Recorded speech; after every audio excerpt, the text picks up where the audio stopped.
Taiwan president's U.S. visit is under scrutiny. On Saturday, April 8th, a total of 71 Chinese military aircraft crossed the Taiwan Strait's sensitive median line. This occurred as China initiated drills around Taiwan in response to President Tsai's meeting with the Speaker of the U.S. House of Representatives, which had angered China. The drills, lasting 3 days, were announced after President Tsai returned from the U.S. and were widely expected following Beijing's condemnation of her meeting with Speaker Kevin McCarthy in Los Angeles. The Eastern Theater Command of the Chinese Army released a statement saying, "This is a necessary action to defend national sovereignty and territorial integrity, and a serious warning to the Taiwan independent separatist forces and external forces' collusion and provocation." Hello, and welcome back to N.D.P. News. Now, if you're new to the channel, thanks for joining us. Here we delve deep into the world of geopolitics and current international affairs happening all around the globe. Now, let's get back to the video. China's military recently issued a statement declaring its readiness to engage in battle, following 3 days of extensive combat exercises around Taiwan. These military maneuvers, known as Joint Sword, were carried out with the intention of warning Taiwan. The exercises were designed to simulate the sealing off of the island in response to Tsai's recent visit to the United States. The military exercises were meant to send a message to the Taiwanese government that any attempt to declare independence would be met with a swift and resolute military response. Military experts have noted that the drills serve as both an intimidation tactic and an opportunity for Chinese troops to practice their ability to block sea and air traffic, a strategic option that China may pursue if it uses military force to take Taiwan.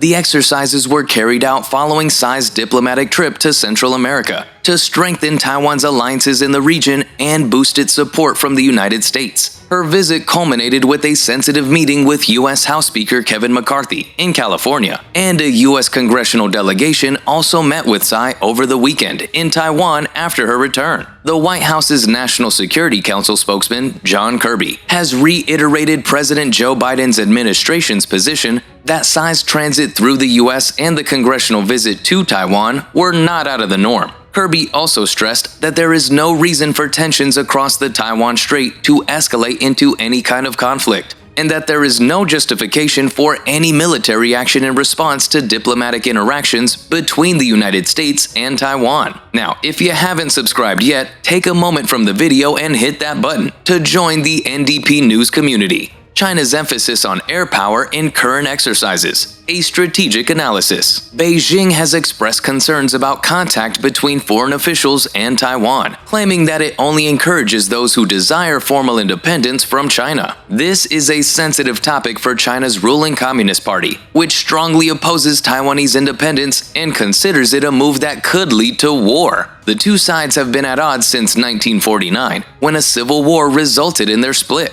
Last year, after Speaker of the United States House of Representatives Nancy Pelosi visited Taiwan, China responded by conducting missile strikes on targets in the waters surrounding Taiwan, as well as sending warships and warplanes over the median line of the Taiwan Strait. Furthermore, missiles were fired over the island, which landed in Japan's exclusive economic zone, marking a significant escalation in tensions. These live-fire exercises disrupted flights and shipping in one of the busiest shipping lanes for global trade. However, shipping and maritime traffic have largely continued as normal during the current round of exercises. The exercises currently being conducted by China have a greater emphasis on air power, with Taiwan reporting more than 200 flights by Chinese warplanes. Chinese state broadcaster CCTV, citing the People's Liberation Army, stated that the exercises are simulating the joint sealing off of Taiwan, as well as waves of simulated strikes at important targets on the island.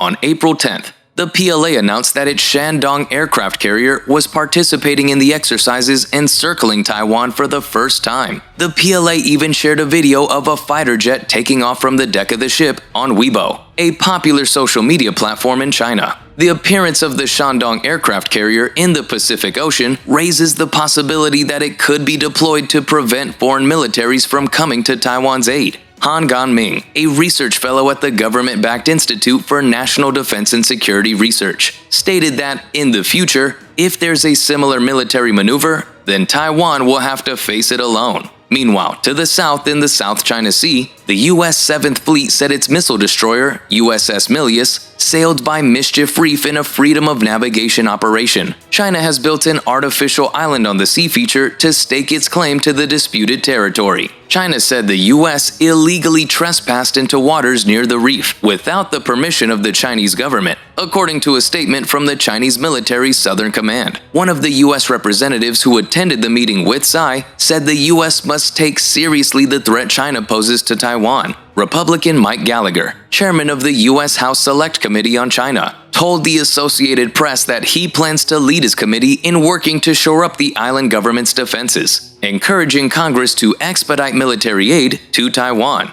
Tsai's stance on Taiwan sovereignty. Tsai is a highly regarded figure in Taiwanese politics, who has been at the forefront of efforts to defend Taiwan's sovereignty and independence from China. As the first female president of Taiwan, Tsai has brought a unique perspective to the role, drawing on her experience as a lawyer and scholar to navigate the complex political landscape. Under Tsai's leadership, Taiwan has taken a firm stance on its sovereignty, rejecting China's one country, two systems model, and seeking to build stronger relationships with other countries. However, these efforts have been met with increasing hostility from China. One of the key challenges facing Tsai has been China's diplomatic pressure on Taiwan. China has sought to isolate Taiwan diplomatically, blocking its participation in international organizations, and pressuring other countries to sever diplomatic ties with Taiwan. This has led to several high-profile incidents, such as the decision by several major airlines to list Taiwan as part of China on their websites. In response, Tsai has sought to counter China's diplomatic pressure by building stronger relationships with other countries, particularly in Asia. She has also sought to strengthen Taiwan's military capabilities, including by increasing defense spending and investing in new weapon systems. One example of Tsai's efforts to defend Taiwan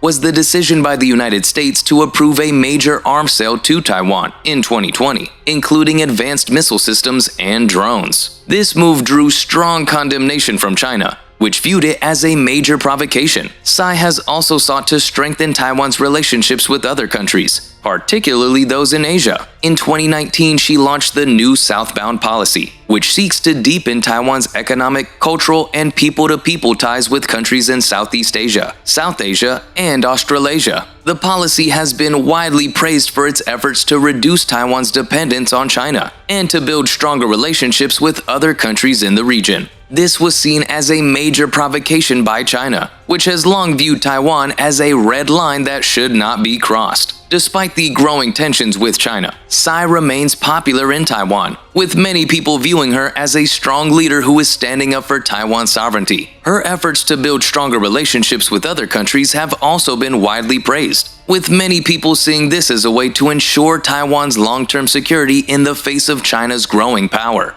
But how do you see the Taiwanese, China, and US events playing out? Let us know in the comment section below. Thanks for watching, and we'll see you in the next one.